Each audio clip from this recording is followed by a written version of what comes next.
Everybody, Don Dokken here again.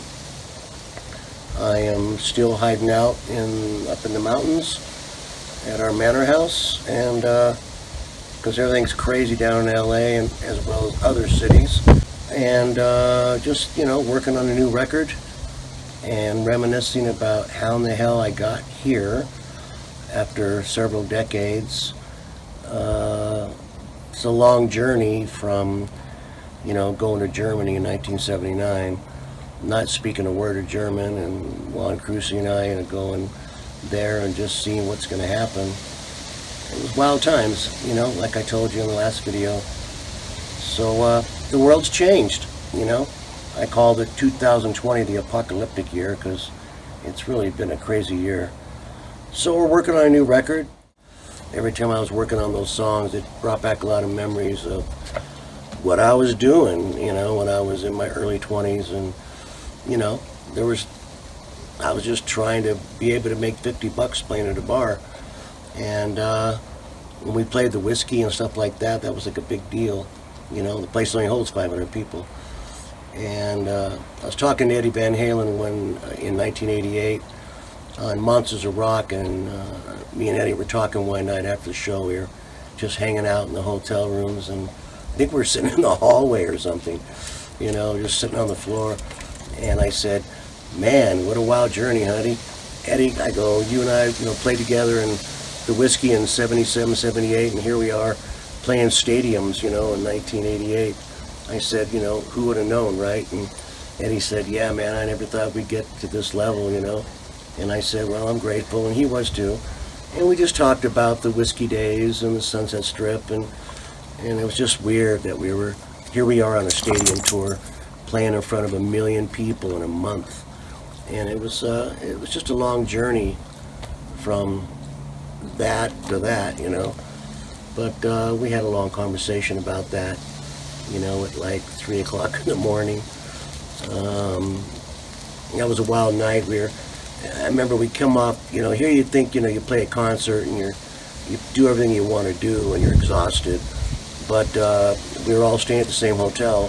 Scorpions, Kingdom Come, Metallica, us.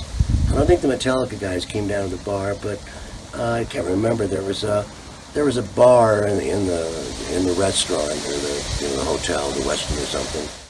We kind of took the place over, and I felt bad for the band that was playing because next thing you know, Eddie just walked up, grabbed the guy's guitar. I think I got on the vocals, and Herman got on the drums, and I think the bass player in Kingdom Come grabbed the bass, and we just kind of took over and started jamming. And I feel bad looking back because these guys are just trying to do their thing, and it wasn't like we asked them if we could play or can we jam. We just kind of went up there and took over. And I remember the song.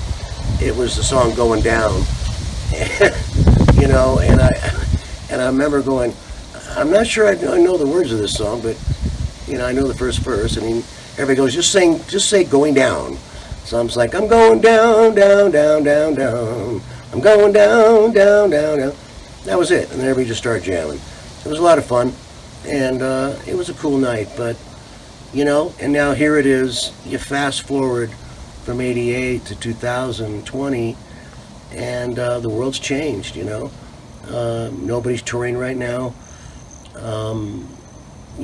We're all waiting to see what's going to happen with all the election coming up and the COVID, and so all I can do is concentrate on this record, The Lost Songs, because it's cool. I think it's cool if you're a fan of Dokken and you want to get a peek into the window of where my head was at, when I was 24 or 5 years old.